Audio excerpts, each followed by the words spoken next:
வணக்கம். நான் டாக்டர் ராமநாதன் அர்ச்சுனா. இன்றைக்கு 2026 ஆண்டு ஆகஸ்ட் மாதம் 15ஆம் தேதி. 15ஆடாப்பா 16ஆடாப்பா சரி 15 இன்றைக்கு என்னடால்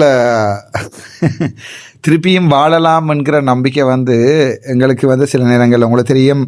KFC ஓனருக்கு 40 வயசில் தான் மறுபடியும் தான் ஒரு உலகத்தில் மிகப்பெரிய ஒரு முதலாளியாக வரணுமென்று ஆசை வந்தது. KFC ஓனருக்கு 40 வயசில். அதே மாதிரி நீங்கள் பார்த்தீங்கன்னா பெரிய பெரிய பணக்காரர்கள்லாம் தங்களுடைய ஏர்லி 40 அல்லது லேட் 40 தான் தங்களுடைய வரலாற்றை ஆரம்பித்திருக்கிறார்கள். அந்த மாதிரி எங்களுடைய வடக்கு மாகாணத்திலையும் எங்களுடைய வடக்கு மாகாணத்தை கட்டி எழுப்பிய ஒரு நபர் தன்னுடைய 87 வயதில் மறுபடியும் இந்த அரசியலுக்கு இந்த அரசியல் வாழ்க்கை தமிழர்களுடைய எதிர்காலத்தை கட்டி எழுப்புவதற்கு ரெடியாக இருக்கிறார். இதில் நாங்கள் பல விடயங்களை பார்க்க வேணும். இந்த ஐயா அவருடைய அவருடைய மனதில் இருக்கிற அந்த வீரம் என்பது எதோட ஒப்பிடலாம் என்றால், சரி நான் ஒப்பிட மாட்டேன், நீங்கள் அடிப்பியல் எனக்கு அவருடைய வீரத்தை எதோடையுமே ஒப்பிடலாது. 87 வயதில் நீங்கள் டப்பன்னு யோசிப்பீங்க, ஓகே ஆனந்த சங்கரியை கொண்டு இதில் போட போகிறான்னு. ஆனந்த சங்கரி அல்ல, அவருக்கு 93 94 வயசு. 87 வயசில் மறுபடியும் அரசியலுக்கு வர்றதுக்கு இன்னொரு தடவை முதலமைச்சர் போட்டி நடந்தால் அந்த முதலமைச்சர் போட்டியில் நான் மறுபடியும் நிற்கிறதுக்கு தயார் என்று சொல்லி எங்களுடைய முன்னாள் முதலமைச்சர் CV விக்னேஸ்வரன் ஐயா அவர்கள் சொல்லியிருக்கார். இன்னொரு தடவை முதலமைச்சர் போட்டிக்கு வருகிறாரோ இல்லையோ, இவர் அந்த நீதிபதிகளின் வயதில்லையே நீடிக்கிறது சம்பந்தமான கருத்தொண்ட தெரிவிக்கைகளில் சில குதர்க்கமான கருத்துக்களையும் கதைச்சிருக்கிறார். அது சிங்களத்தில் இருக்கிறது. ஆகவே நான் உங்களுக்கு அந்த சிங்கள தமிழாக்கத்தையும் அதே நேரத்தில் இந்த விடயங்கள் சம்பந்தமாக சற்ற ஒரு சின்ன ஷார்ட் வீடியோ, ஒரு 20 நிமிடத்துக்குள்ளே தான் இன்றைக்கு வீடியோ இருக்கும். இந்த ரெண்டையும் நான் உங்களுக்கு போடுவோன்னு பார்க்குறேன். எல்லாத்துக்கும் முதல் வாங்குவங்கன்ற CV விக்னேஸ்வரன் ஐயா என்ன சொல்கிறாருன்றதை பார்ப்போம். ඔව් ඒ කියන්නේ දැන් ඉස්සර වාගේ නෙමෙයි. අපි 65 අපි අපිට හොඳට වැඩ කරන්න පුළුවන්. තවත් අවුරුදු 5කටත් වැඩි කරන්න. ඒක තමයි මම ඉස්සර කිව්වේ. 75 තමයි මම මහයවැති වුණේ. දැනුත් මම දෙවෙනි සැරේ මේකත් තිබුණා නම් දැන් මට 87යි. ආයෙත් සැරයක් මේ ඡන්දය අහනවා නම් මම එන්න කැමතියි. ඒ කියන්නේ දැනට අපිට තියෙන ආරෝග්‍ය මේ ඇඟ එහෙම ඉස්සර වගේ නෙමෙයි. ඒ නිසා මේගොල්ලන්ගේ ඇත් දෙකේම අපි පාවිච්චි කරන්න ඕනේ. ඒ පාවිච්චි කරන්න එකෙන් වැරද්දක් නැහැ. කනිෂ්ඨ මේ නඩුකාරයන්ට එකෙන් බාධාවක් කියලා කියන්නේ එකත් වැරදි. මොකද ඒගොල්ලන් උඩට එනකොට ඒගොල්ලන්ට අවුරුදු දෙකක් බලපාන වෙනවා. ඒ නිසා මේ අවුරුදු දෙකක් නඩුකාරයන්ට වැඩිපුර දෙන එක හොඳයි කියලා මම හිතන්නේ. ஒரு சின்ன வீடியோ துண்டு தான். இவர் யாருன்னு பார்த்தீங்கன்னா எங்களுடைய முன்னாள் நீதியரசர், சரிதானே, முன்னாள் நீதியரசர், அதே வடக்கு மாகாண சபையினுடைய 2வது முதலமைச்சர் CV விக்னேஸ்வரன். நான் இதில் ஒன்றையுமே பெருசாக ஒன்றையும் தெரிவிக்க விரும்பல. முதலாவதாக உங்களுக்கு சொல்ல விரும்புகிற விடயம், இவர் சிங்களத்தில் சொன்ன விடயம். இப்போது இவருடைய வயது 87, அசுஹதாக் 87. இவர் ரிட்டையர் பண்ணிக்க 65 வயசு இவருக்கு. அது 2வது விடயம். அவர் முதலமைச்சராக வந்தது 75 வயசில். 75வது அரளை பெய்ந்த வயசு என்று சொல்லுவார்கள். அரளை பெய்வதற்கு வயசு இல்லை, சிலருக்கு 40லையும் 30லையும் அரளை பெய்யும். ஆனால் 65 வயதில் ரிட்டையர் பண்ணி 75 வயதில் முதலமைச்சராக இப்போது 85 வயதில் ஐயா சொல்றார், முன்ன காலத்தில் மாதிரி இல்லை, இப்போ கூட எங்கள்கிட்ட நீங்கள் விட்டு பாருங்கோ இந்த அரசியலை நாங்கள் எப்படி செய்து காட்டுறோம்ண்டு. இப்போ கூட நீங்கள் என்னட்ட 2ஆம் தரம் முதலமைச்சர் பதவியில் போட்டியிட சொன்னால், நான் எத்தனை வயசு ஐயாவுக்கு 85 வயது, 85 வயதில் முதலமைச்சர் பதவியில் போட்டியிட சொன்னால் நான் திருப்பவும் போட்டியிடுவேன். இது ஒரு சிம்பிள் விடயம். முதலமைச்சர் பதவியில் இருந்து கொண்டு நாங்கள் வேலை செய்கிறது ஒரு சிம்பிள் விடயம் என்று ஐயா சொல்கிறார். இதில் நான் உங்களுக்கு ஒன்றை சொல்லணும் என்னென்றால், ஒரு சில விடயத்தை சொல்லணும் என்னென்றால், இதில் நான் கதைக்க போகிற விடயங்கள் ஐயாவை தனிப்பட்ட ரீதியில் தாக்குறதுக்கு இல்லை, ஒரு சாம்பிள் மட்டும்தான், சரிதானே. இவராக இருக்கலாம், ஸ்ரீஸ்கந்தாவாக இருக்கலாம், அந்த லோயர் ஸ்ரீஸ்கந்தாவாக இருக்கலாம், இவராக இருக்கலாம், அல்லது இந்த அரசியலை நிற்கணுமென்று ஆசைப்படுற சுமந்திரனாக இருக்கலாம், யாராக இருக்கலாம், அல்லது என்னங்கண்ட 61 வயசு தாண்டினா எங்கள்ட நீதிபதி இளஞ்செழியனாக இருக்கலாம். அண்மையில் எங்கள்ட ஒரு ஒரு ஒரு கொழும்புல நடந்த விவாத போட்டி ஒன்றை நீங்கள் பார்த்துருப்பீங்கன்னு நினைக்கிறேன். அந்த விவாத போட்டியில் வந்து சர்வேஸ்வரான்னு அவர் மிகப்பெரிய நல்ல ஒரு பேச்சாளர். அவ்வளோதான் எனக்கு தெரியும். அவர் ஒரு யூனிவர்சிட்டி லெக்சரர். ஏழிய அவர் ஒரு வந்து அதுக்கு முதல் வந்து கொழும்பு மெடிக்கல் ஃபேக்கல்ட்டினர் ரெஜிஸ்ட்ராராக இருந்தவர். சர்வேஸ்வரான்னு வந்து ஒரு சில கதைகளை கதைச்சிருப்பேன். நான் உங்களுக்கு அதை சொல்லித்தர விரும்புகிறேன். அதாவது வந்து 60 வயசில் 65 வயசில் ரிட்டையர் பண்ணினா பிறகு சாகும் வரைக்கும் அரசியலுக்கு வாரத்துக்கு நல்ல உதாரணம் இந்த CVK சிவஞானம். 89 வயசில் நினச்சிக்கொள்ளுங்க, 89 வயசில் தமிழரசு கட்சியினுடைய தலைவராக இருக்கிற CVK சிவஞானம். உங்களோட வீடுகள் வழியவும் இந்த வயசு போனாக்கள் இருப்பேன். நம்ம என்னுடைய அம்மா அப்பா இறந்துட்டுனா அதில் ஒரு பிரச்சனையும் இல்லை. உங்களோட வீடுகள் வழியும் வயசு போனாக்கள் இருப்பேன். நம்ம 60, 65, 70. சும்மா ஒரு பேச்சு கேட்குறேன் நான். இது வந்து யாரையுமே புண்படுத்த இல்லை. உங்களோட வயசுல இருக்கிற 65, 70 வயசு அம்மா அப்பா மேர் 40 வயசுல இருந்த மாதிரியா இருக்கணும்ன்றத சற்று கற்பனை பண்ணி பாருங்க. நான் அவை என்னத்தை சொல்றேன் என்றால், அவையினுடைய எண்ணங்கள் 40 வயசுல இருக்க அவருடைய மனசுல இருந்த எண்ணங்கள் தானா 65 வயசுல இருக்கான்னு யோசிச்சு பாருங்க. கட்டாயம் அரள பெய்கிற நிலைமை உண்டு 60, 65 மேல வரும். அதை நீங்கள் ஏற்றுக்கொள்வீங்கன்னு நினைக்கிறேன். ஒரு மருத்துவனாக நான் இதை சொல்கிறேன், ஏஜிங் என்று சொல்லி. ஏஜெண்டே இப்போ உதாரணத்துக்கு எங்களுடைய மூளையில் இருக்கிற நரம்பு கிளங்கள் வந்து எப்போவுமே புதிதாக உருவாகாது. உங்களுக்கு கையில் காயம் வந்தால் புதுசாக கிளங்கள் வந்து அந்த கையில் இருக்கிற காயம் அடைக்கப்படும். ஆனால் நியூரோன்ஸ் செத்தா திருப்பி உருவாகாது. ஸோ சின்னல்ல இருந்து பிறந்ததிலிருந்து சாகும் வரைக்கும் இந்த நியூரோன்ஸ் டேமேஜ் ஆகிக்கொண்டே போகும். புதிதாக நியூரோன் உருவாகாது. மூளையிலையா இருக்கலாம், உடம்புல இருக்கிற நரம்புலையா இருக்கலாம். வெட்டுப்பட்டதான் ரீஜென்ரேஷன்ன்றது. அந்த நியூரோன்ஸுன்ற கைகால் அந்த அதாவது ஆக்சன்ஸ் என்று சொல்வார்கள். அந்த ஆக்சன்ஸ் ரீஜெனரேட் பண்ணப்பட்டாலும் நியூரோன் வந்து புது நியூரோன்ஸ் உருவாகாது. அது பிரைமோடியல் ஜெர்ம் செல்ஸில் இருந்து உங்களுக்கு எம்ப்ரியாலஜி படித்தாக்களுக்கு தெரியும். எனக்கு கொஞ்சம் எம்ப்ரியாலஜியில் இன்ட்ரெஸ்ட் கூட. நான் அதை பற்றி இங்கே கதைக்க விரும்பல. அவே மூளை நீங்கள் வெட்டினது தான்டாப்பா. மூளை அரள பேய்ந்தது தான். மூளையில் கல்சியம் பிடிச்சி அது என்ன சொல்கிறது, கரல் பிடிச்சி சென்றால் கரல் பிடிச்சது தான். அது சிம்பிளாக அவங்களே சொல்கிறதுக்காக தான் நான் இந்த primordial germ cells primary germ செல்ஸில் இருந்து கதைக்க வழிகட்டினான் எம்ப்ரியாலஜியிலே. அது உங்களுக்கு தேவையில்லை. இப்போ என்னென்றால் மூளை அரளை பெய்ஞ்சது தான். ஸோ இந்த நிலைமையில வடக்கு மாகாணத்தில் நீங்கள் பார்த்தீங்கன்னு சொன்னால் இந்த வயது போன முதிர்ந்த ஐயாக்களுடைய வேலை ரிட்டையர் பண்ணினா அப்புறம் இந்த அரசியலுக்கு வர்றது. தமிழ் மக்கள் இந்த விடயத்தை வடிவாக பார்த்து கொள்ளணும். இந்த விடயத்தை நீங்கள் மனசில் போட்டுக்கொள்ளணும். இளமாக்கள் இந்த அரசியலுக்கு வாரையில் என்ற முக்கியமான காரணம் என்னென்றால், இளமாக்களுக்கு வேலை தொழில் இல்லாமல் போயிடும். குடும்பம் குட்டி இருக்கும். இளமாக்களுடைய கனவுகள் வேறு வேறையா இருக்கும். டாக்டர் ஆகணும், இன்ஜினியர் ஆகணும், ஜட்ஜ் ஆகணும். அப்படித்தான் இளமாக்கள் வந்து தாங்களோட படிப்பை படிக்கிறது. இப்போ நான் ஒரு மருத்துவ அதிகாரியாக வந்து நான் மாஸ்டர்ஸ் எல்லாத்தையும் முடித்துக்கொண்டு நான் என்னுடைய வேலையை பார்க்கணும்னு வேறு ட்ரெக்கில் படித்து கொண்டிருந்த ஒருத்தன். உங்களுக்கு தெரியும் படிவா. அதே நேரத்தில் கௌசல்யா நரேந்திரன் எடுத்து பார்த்தீங்கன்னா 28 வயசு இப்போ பிள்ளைக்கு. கௌசல்யா நரேந்திரன் ஒரு ஜட்ஜாக வரணும்னு 26 வயசில் ஜட்ஜ் எக்ஸாம் எழுதுறதுக்காக படித்து கொண்டிருந்த ஒரு பிள்ளை. ஸோ அந்த நிலைமையில யாருமே விட்டு போட்டு இந்த கேவலமான அரசியலுக்கு இளம் ஆளுமைகள் என்று சொல்றார்கள் யாருமே வரமாட்டினான். எங்களை மாதிரி தெரியாம இந்த அரசியலுக்குள்ள விழுந்து தள்ளுப்பட்டு அரசியலை நாங்கள் ஒரு கரகாணுவோம் என்று சொன்னா ஒழிய, கஜேந்திரகுமாராக இருக்கலாம். கஜேந்திரகுமாரை பார்த்தீங்கன்னு சொன்னால் எந்த தொழிலும் செய்யலை. பரம்பரை காசு, அப்பன் பாட்டன் அடித்த காசு, அந்த காசுகளை வச்சுக்கொண்டு நான் சட்டத்திரணி என்று வெளியாட சொல்றது. காசை கொடுத்து ஒரு கோசம் முடிச்சு போட்டு, அதாவது லண்டன்ல ஜூனியர் ஷோப் லண்டன்லயோ அங்கேயோ காசை செலவழிச்சு ஒரு கோசம் முடிச்சதுதான் மிச்சமே ஒழிய இந்த கோர்ட்ஸுகள்லையும் போய் ப்ராக்டிஸ் பண்ணினதை நான் காணையில். நான் என்னுடைய ஒப்சர்வேஷனை சொல்றேன். இந்த கோர்ட்ஸ்லையும் கஜேந்திரகுமார் அவர்கள் வாதாடி இந்த வழக்கு வெண்டது என்று நான் காணையில். இப்ப சாணக்கியன் எடுத்து பாருங்க, சின்ன உதாரணமாக LLB முடிச்சேன்னு சொல்றாரு. ஆனால் நான் இந்த கோர்ட்ஸ்லையும் காணையில். சுமந்திரனை பாருங்கோ, இந்த அரசியல்ல அப்பப்ப நொட்டி கொண்டு தன்னுடைய வேலையை செய்து கொண்டு இருக்கிறார். அதாவது வந்து சட்டத்தரணி வேலையை செய்து கொண்டு இருக்கிறார். ஆகவே இந்த அரசியலுக்கு சட்டத்தரணிகள் வாரத்துக்கு முடிய முக்கியமான காரணம் கூட வேற ப்ரொஃபஷன்ல இருக்கிறவன் விட்டுட்டு தான் இந்த அரசியலுக்கு வரவன். ஒரு வைத்திய தொழிலை விட்டுட்டு தான் வரவன். ஒரு அக்கௌண்டிங் தொழிலை விட்டுட்டு தான் வரவன். ஒரு SLAS முடிச்சோரால் விட்டுட்டு தான் வரவன். ஆனால் இந்த சட்டத்தரணிகள் மாத்திரம்தான் அதோட இந்த அரசியலை பார்ட் டைமா செய்யலாம். ஆகவே எங்களுடைய தமிழர் அரசியலை சம்பந்தன் காலத்துல இருந்து, சம்பந்தன் கூட ஒரு சட்டத்தரணி என்று சொன்னாங்க. நினைக்கதான் சரியான கவலை என்னென்றால், இந்த சட்டத்தரணி ப்ரொஃபஷனுக்கே அவமானம் இந்த நபர்கள் வந்து சட்டத்தரணிகளாக இருக்கிறது. ஆக மொத்தத்துல நான் நினைக்கிறேன் இந்த அரசியலுக்கு வாரத்துக்கு வந்து ஆளுமையுள்ளாக்களை அரசியலை கொண்டு வந்து தமிழற்ற எதிர்காலத்தை தீர்மானிக்க வேண்டுமாக இருந்தால் நல்ல ஆளுமையுள்ள படித்த மனிதர்கள் இதுக்குள்ள வரணும். யாருமே இந்த அரசியலுக்கு வர மாட்டாங்க. இதுக்குள்ள யாருமே இந்த அரசியலுக்கு வர மாட்டாங்க. காரணம், இந்த அரசியல் ஒரு சாக்கடை.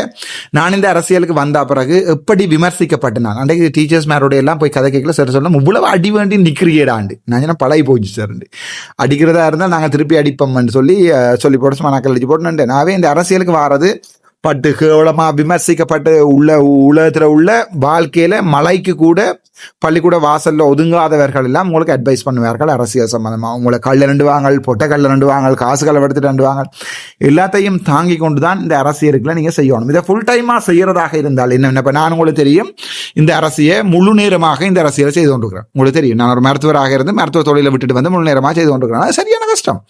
யார் ஒரு வேற MBBS படிச்சு போட்டு இந்த அரசியலை செய்வாருன்னு யோசிச்சு பாருங்க. அல்லது பானா சத்தியலிங்கம் மாதிரி வாழ்க்கையில வைத்தியசாலையில வேலைதார்களோ இல்லையோ எனக்கு தெரியாது. வைத்தியர்கள் என்ற பேர்ல வந்து உங்களுக்கு தெரியும் சுமந்திரனுடைய நேஷனல் லிஸ்ட்ல வவுனியால போடப்பட்ட பானா சத்தியலிங்கம் மாதிரி எந்த மருத்துவத்துறையில எங்கேயுமே ஷைன் பண்ணாதாக்கள் வரலாம். மருத்துவத்துறை சரி வராதாக்கள் இந்த அரசியலுக்கு வரலாமே ஒழிய நாங்கள் சிந்திக்க வேணும். இந்த அரசியலுக்குள்ள இந்த 87 வயசுலையும் வர்ற ஆசை இருக்கண்டால் இவங்களுக்கு மக்களுக்கு நல்லது செய்ய வேணும் என்ற ஆசை இருக்கா இல்லையா நீங்க தான் தீர்மானிக்க வேணும். நான் இதுல ஒன்றையும் சொல்ல விரும்பல. 87 வயசுல ஏற்கனவே ஒரு தடவை மாகாண சபையை நாசமாக்கின இந்த நபருக்கு மறுபடியும் ஒருக்கா 87 அடி. நான் 87 வயசுல இப்ப நான் எங்கேயாவது போய் கைலாசாவில ஏறி இருப்பேன்டாப்பா. இப்ப சிவபெருமானோட ஐக்கியமாகி இருப்பேன் 87 வயசுல. அப்ப இந்த 87 வயசுல நாங்கள் இந்த அரசியலுக்குள்ள வர வேணும் என்று இவர்களுக்கு சிந்திக்குது என்றால் அதுக்கு முக்கியமான காரணம் என்ன நினைக்கிறீங்க என்றால் இந்த கிரேவ் ஃபார் பவர் என்று சொல்லுவார்கள். அதாவது வந்து அதிகாரத்தை எடுக்க வேணும் என்ற ஆசை, கட்டுக்கடங்காத ஆசை தான் இவர்களை இந்த அரசியலுக்கு விட்டுருக்குது. ஸோ அடுத்த மாகாண சபை தேர்தல் நம்ம விரைவில் வைக்கப்படுது. இன்றைக்கு கூட அந்த எங்களோட பாராளுமன்றத்தில் வந்து மாகாண சபை சம்பந்தமாக மாகாண சபையில் எப்படி இந்த எலெக்ஷனை வைக்கணும்னு பாராளுமன்றத்தில் கூட்டப்பட்ட கமிட்டி வந்து இன்றைக்கு இயங்கி கொண்டிருக்குது பாராளுமன்றத்தில். அவர்கள் அதை தீர்மானித்திருக்கிறார்கள். என்ன விரைவாக அந்த இதை கொடுக்க வேணுமெண்டு அந்த ரிப்போர்ட்டை கொடுக்கணுமென்னு அந்த ரிப்போர்ட் கொடுக்கின்ற சந்தர்ப்பத்தில் இந்தியாவில் இருந்தும் இந்திய வெளிவிவகார செயலாளர் வந்துட்டு போயிருக்கிறார். அதே நேரத்தில் இன்றைக்கு இந்தியாவினுடைய சுதந்திர தினம். அதே நேரத்தில் இந்த ராஜீவ் அமரசூரிய போன்றவர்கள் இன்றைக்கு நான் உங்களுக்கு அன்றைக்கு சொன்னேன் இப்போது இலங்கை கொதித்து கொண்டிருக்கின்றது. இலங்கையில ஜனாதிபதிக்கும் NPP JVP டீமுக்கும் இந்த இவர்களுடைய ஒட்டுமொத்த டீமுக்கும் டில்வின் சில்வாவுக்கும் ஒட்டுமொத்த சட்டத்தரணிகளுக்கும் அடிபாடு தொடங்கி இருக்கிறது. இன்றைக்கு ராஜீவ் அமரசூரிய சொல்லியிருக்கிறார் அன்றைக்கு கதைச்சதுன்ற முழு வீடியோவை போடுங்கோ. ஆரம்பத்தில் தொடக்கத்துல மட்டும் கதைச்சவனுடைய வீடியோக்களை போட வேண்டாம், முழு வீடியோக்களை தங்களிடம் தருமாறு ராஜீவ் அமரசூரிய கேட்டிருக்காரு. இதுதான் அன்றகுமார சாநாயக்கவினுடைய. அதே நேரத்தில் எங்களுடைய இந்த ஸ்பீக்கர் பாராளுமன்றத்தில் சபாநாயகருடைய நெறி வேலை, நான் அப்படி சொல்றது கோவிக்காயங்கோ சுப்பிரமணியன் வேலை என்னென்றால் தாங்கள் கதைக்கிறத மட்டும் வெளியால் எடுத்து போடுறது, நாங்கள் கதைக்கிறத வெளியால் எடுத்து போடுறதில்ல. பாராளுமன்றத்தில் இதே தான். என்னுடைய குரலை 8 நாளைக்கு பாராளுமன்ற தேர்தலுக்கு முன்னால் நிப்பாட்டி வச்சிருந்தார்கள். நான் கதைச்சால் அவர்களுக்கு ஓட்டுடையும் என்று தெரிஞ்சு இருந்தும் வடக்கு மாநிலத்தில் ஒரு உள்ளூராட்சி சபையை கூட ஒழுங்காக NPP பிடிக்கிறாம போனது. இப்போ இந்த தடவை மாகாண சபைக்கு முன்னம் என்ன வெளியேற்றுறதுக்காக சட்டங்கள் அங்கே இங்கே பாவிக்கப்படுகிறது, அது உங்களுக்கு தெரியும். அதே நேரத்தில் என்னுடைய வழக்கம் இருக்கிறது மேல் நீதிமன்றங்களில்.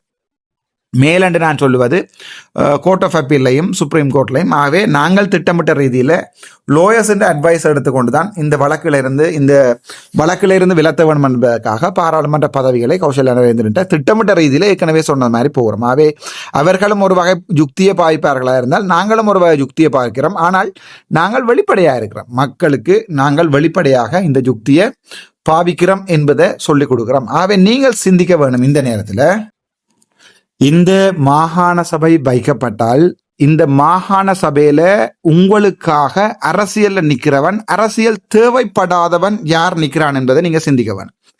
அரசியலுக்குள்ள நிக்கிறாக்கள் வடிவா பாருங்க. உங்களுக்கு நான் திரும்ப சொல்றேன், கந்தையா பாஸ்கரனா இருக்கலாம், ஸ்ரீதரனாக இருக்கலாம், கஜேந்திரகுமாரா இருக்கலாம், சுமந்திரனாக இருக்கலாம், சாணக்கியன்ற டீமா இருக்கலாம், அல்லது வந்து NPP-யினுடைய டீமா இருக்கலாம். இவர்கள் அரசியல் என்கிற தேவைக்காக நிற்கிறவர்கள் என்றதை நான் உங்களுக்கு ஞாபகப்படுத்த விரும்புகிறேன். நானோ கௌசல்யாவோ நரேந்திரனோ இந்த அரசியல்ல ஆசைப்பட்டு அரசியல்ல உழைக்க வேணும் என்பதற்காக இந்த அரசியலை நிற்கிறோமா, அல்லது இந்த அரசியலை இல்லாமல் பண்ணணும்ன்றதுக்காக இந்த வெள்ளை வேட்டி அரசியல் என்ற இந்த கிழட்டு அரசியல்வாதிகளை மறுபடியும் ஒரு கேமராக்கு கூட முன்னால வந்து நிற்காத மாதிரி ஒரு படுதோல்வி ஒன்றை இவர்களுக்கு கொடுக்க வேண்டும் என்பதையும், யாழ்ப்பாணத்தை வடக்கு மாகாணத்தை பயங்கர வேகமாக அபிவிருத்தி செய்யணும் என்றதையும், தமிழீழ விடுதலை போராட்டத்தினுடைய இழந்து போன எங்களுடைய பாதச்சுவடுகளை மறுபடியும் 2009க்கு முன்னம் உள்ள நிலைமைக்கு கொண்டு சேர்க்க வேணும் என்பதுதான் என்னுடைய ஆசை. இதை எந்த அளவுக்கு நீங்கள் எனக்கு விளங்குறீங்களோ எனக்கு தெரியாது, ஜோதிச்சு பாருங்கோ. நான் இப்ப இருக்கிற நிலைமையில நான் கட்டாயம் அரசியல் செய்ய வேணுமா, கௌசல்யா நரேந்திரன் அரசியல் செய்ய வேணுமான்னு சிந்தியுங்கோ. அதே நேரத்துல புதிதாக ஒருவர் வாரார் என்றால், இளஞ்செழியன் வாரார் என்றால், இளஞ்செழியனுக்கு தொழில் இருக்கிறதா அல்லது பொழுதுபோக்குக்காக அரசியல் செய்கிறார்களா? தங்களுக்கு நடந்த அநியாயங்களை கேட்க துணியாத ஒரு சில நபர்கள் இந்த சமூகத்துக்கு நடந்த அநியாயங்களை, முள்ளிவாய்க்கால் படுகொலைகளை, செம்மணி படுகொலைகளை இவர்கள் மாகாண சபை கிடைத்தால் மாகாண சபையில தீர்மானங்களாக கொண்டு வந்து சர்வதேச விசாரணைகளை ஏற்படுத்துவார்களா இல்லையா என்பதை மட்டும் சிந்தியுங்கோ. உங்களுக்கு நான் நினைக்கிறேன் இது ஒரு கடைசி சந்தர்ப்பம் ஆழமாக சிந்திக்கிறதுக்கு. ஆனால் இந்த மாகாண சபையில நான் தோக்குற சந்தர்ப்பத்தில் மறுபடியும் இந்த அரசியல்ல நான் ஒருபோதுமே நிற்க மாட்டேன். அது உங்களுக்கு தெளிவாக சொல்லுறேன். இந்த அரசியல்ல, இந்த மாகாண சபையில தமிழ் மக்கள் சிந்தித்து, இப்ப இந்த வீடியோ பார்க்குற பல பேருக்கு சிந்தனைகள் ஓடும்.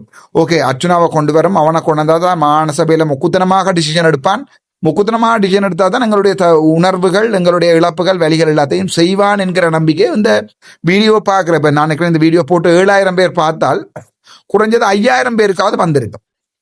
அந்த 5000 பேர் 50 பேரை நீங்கள் உங்களோட பக்கம் திருப்பாத சந்தர்ப்பத்தில் உங்களை நோக்கி 50 பேர் நீங்கள் சொல்ற கதையை கேட்டு 50 பேர். இப்போ உதாரணத்துக்கு நான் யோசிச்சு பார்த்தேன், கிளிநொச்சி, முல்லைத்தீவு, வவுனியா அங்கே பகுதிகளில் இருக்கிற மக்களுக்கு வந்து இந்த இந்த இந்த கிழட்டு வெள்ளை வேட்டிகளுடைய அரசியல்வாதிகளுடைய ஏதாவது ஒன்று விளங்குமா? இல்லை. அந்த வீடு என்ற அந்த அந்த சின்னம், இந்த சைக்கிள் என்ற அந்த சின்னம், இந்த சங்கு என்ற அந்த சின்னம், அதுகளைத்தான் சிந்திப்பார்களே ஒழிய இந்த மாகாண சபையில இவங்க இது வரைக்கும் இருந்தவங்களா, இவங்களை என்ன செய்தவங்க, இவங்க ஏதாவது பிரயோசனமாக செய்தவங்களா, 2014ஆம் ஆண்டு இவங்க இந்த அரசியலுக்கு வந்தவங்க, 2019ஆம் ஆண்டு வரைக்கும் ஏதாவது செய்தவங்களா, இப்படி ஏதாவது ஒன்றை சிந்தித்து வாக்கு போடுற நிலைமையில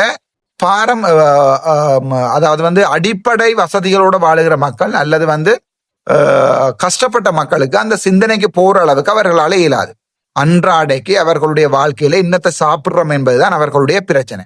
ஸோ இந்த நிமிடத்துல நீங்கள் இதை சிந்தித்து பொதுமக்களுக்கு வந்து இந்த விடயங்களை கொண்டு போய் சேர்க்காட்டி, நீங்கள் தனியா ஓட் போட்டுட்டு வந்து ஓகே ஊசிக்கு போட்டுட்டோம், ஊசி வெல்லுமா இல்லையான்னு பார்த்து பிரயோசனம் இல்லை. இந்த வீடியோ விளங்குற ஒரு நபர் தன் மனசுல சிந்தித்து தான் 100 ஓட்டு 200 ஓட்டு 500 ஓட்டா மாத்துவேன் நினைச்சால் வடக்கு மாகாண சபை, புது மாகாண சபை கட்டப்படும்.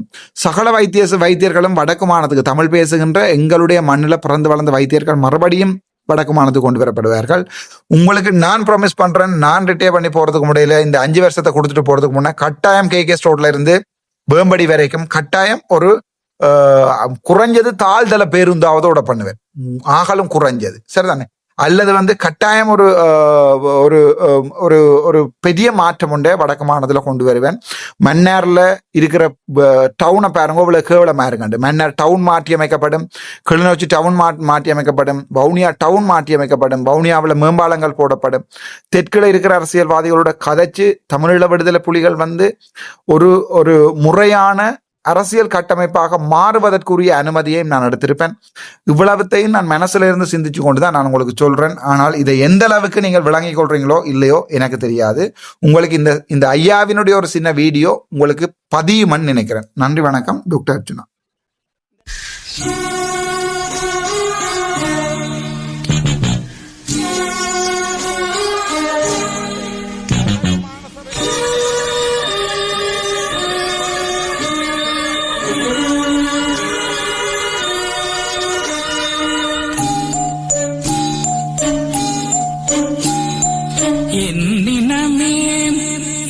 சனமே என்னை உனக்கு தெரிகிறதா?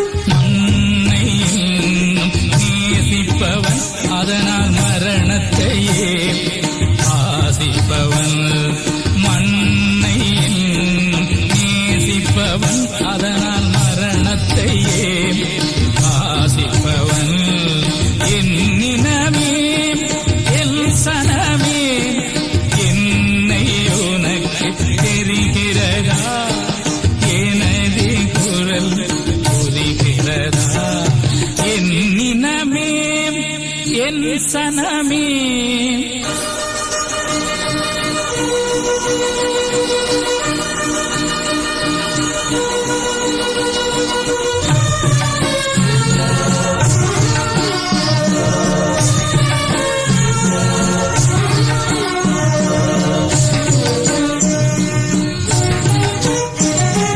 அன்னை தந்தை எனக்கு முண்டு அன்பு செய்ய புறாவும் உண்டு என்னை நம்பி உயிர்கள் உண்டு ஏக்கம் நெஞ்சில் நிறைய உண்டு மண்ணை நேசிப்பவன் அதற்காய் மரணத்தையே வாசிப்பவன் என்னினமே என் சனமே என்னை உனக்கு தெரிகிறதா எனது குரல் புரிகிறதா என்னினமே என் சனமே